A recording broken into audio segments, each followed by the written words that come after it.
আসসালামু আলাইকুম। বাংলাদেশ বেতার, গোপালগঞ্জ। খবর পড়ছি আবুল আহসান।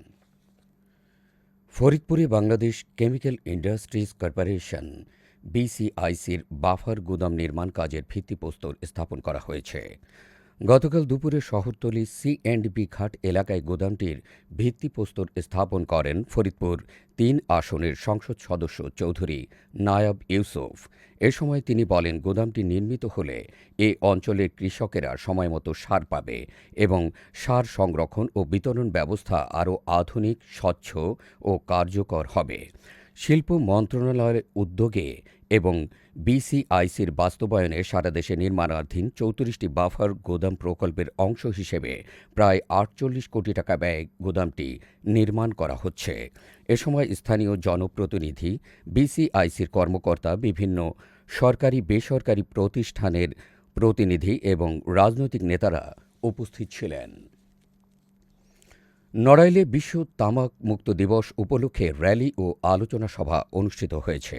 গতকাল সকালে জেলা প্রশাসন ও জাতীয় তামাক নিয়ন্ত্রণ সেলের আয়োজনে জেলা প্রশাসকের কার্যালয়ের সামনে থেকে একটি র্যালি বের করা হয়। র্যালিটি শহরের বিভিন্ন সড়ক প্রদক্ষিণ শেষে একই স্থানে এসে শেষ হয়। পরে জেলা প্রশাসকের সম্মেলন কক্ষে অনুষ্ঠিত আলোচনা সভায় সভাপতিত্ব করেন জেলা প্রশাসক ডাক্তার মোহাম্মদ আব্দুস সালাম। এতে বক্তব্য দেন civil surgeon doctor Abdur Rashid, অতিরিক্ত জেলা ম্যাজিস্ট্রেট লিংকন বিশ্বাস, অতিরিক্ত পুলিশ সুপার নূরে আলম সিদ্দিকী সহ অন্যান্য কর্মকর্তারা।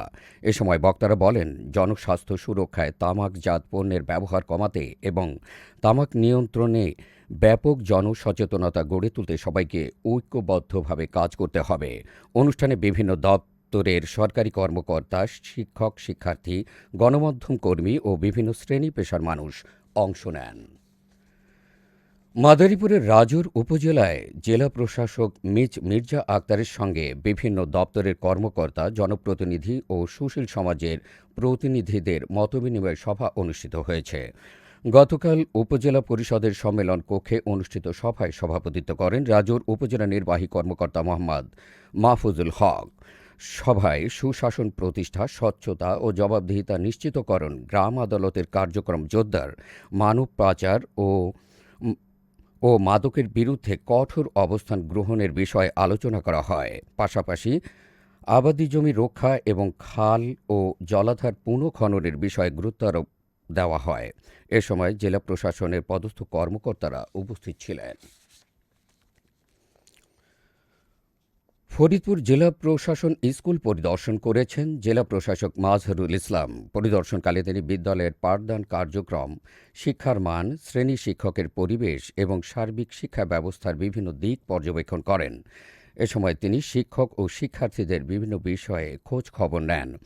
জেলা প্রশাসক শিক্ষার গুণগত মান বৃদ্ধি, শৃঙ্খলা বজায় রাখা এবং বিদ্যালয়ের উন্নয়নে প্রয়োজনীয় দিক নির্দেশনা দেন। পরিদর্শন শেষে তিনি বিদ্যালয়ের সার্বিক উন্নয়নে প্রশাসনের সহযোগিতা অব্যাহত থাকবে বলে আশ্বাস দেন। নড়াইলের লোহাগাড়ায় কিশোর কিশোরী ক্লাব স্থাপন প্রকল্পের ক্লাব ম্যানেজমেন্ট কমিটির সভা অনুষ্ঠিত হয়েছে। গতকাল সকালে নির্বাহী কর্মকর্তার সম্মেলন কক্ষে অনুষ্ঠিত সভায় সভাপতিত্ব করেন উপজেলা নির্বাহী কর্মকর্তা শাম্মী কায়সার। এ সময় তিনি বলেন, কিশোর কিশোরীদের মানসিক ও সামাজিক বিকাশে এই ক্লাবগুলো গুরুত্বপূর্ণ ভূমিকা রাখছে। ক্লাবের মাধ্যমে স্বাস্থ্য, শিক্ষা, খেলাধুলা, সংস্কৃতি, আত্মরক্ষা ও প্রযুক্তির ক্ষতিকর দিক সম্পর্কে সচেতনতা বৃদ্ধি করা হচ্ছে।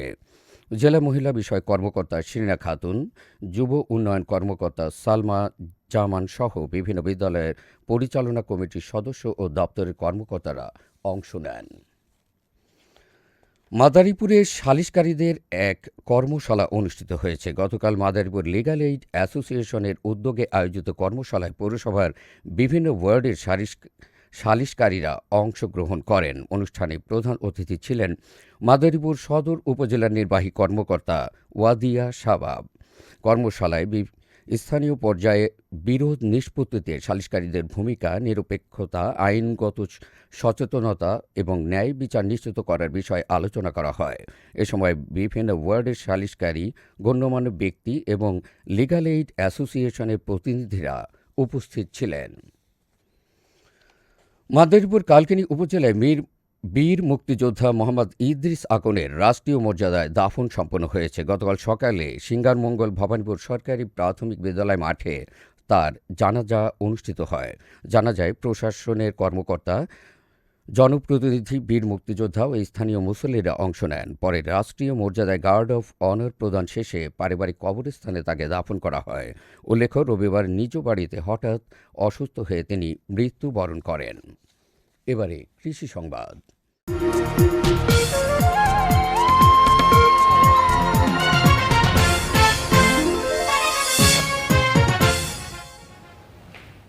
গোপালগঞ্জের চলতি অর্থবছরে খরিফ এক মৌসুমে ১২ হেক্টর জমিতে আদা চাষ করা হয়েছে। জেলা কৃষি বিভাগ জানিয়েছে, এসব জমি থেকে মোট ১০৮ মেট্রিক টন আদা উৎপাদনের লক্ষ্যমাত্রা নির্ধারণ করা হয়েছে। জেলা কৃষি বিভাগ আশা করছে, অনুকূল আবহাওয়া ও আধুনিক চাষাবাদ পদ্ধতির কারণে নির্ধারিত উৎপাদন লক্ষ্যমাত্রা অর্জন সম্ভব হবে। সবশেষে আবহাওয়া।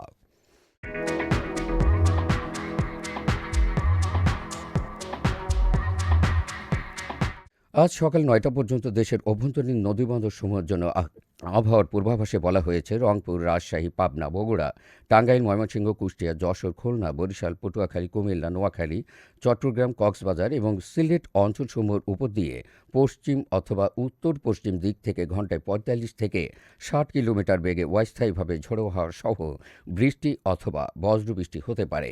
এসব এলাকার নদীবন্দরসমূহকে ১ নম্বর সতর্ক সংকেত দেখাতে বলা হয়েছে। খবর শেষ হলো।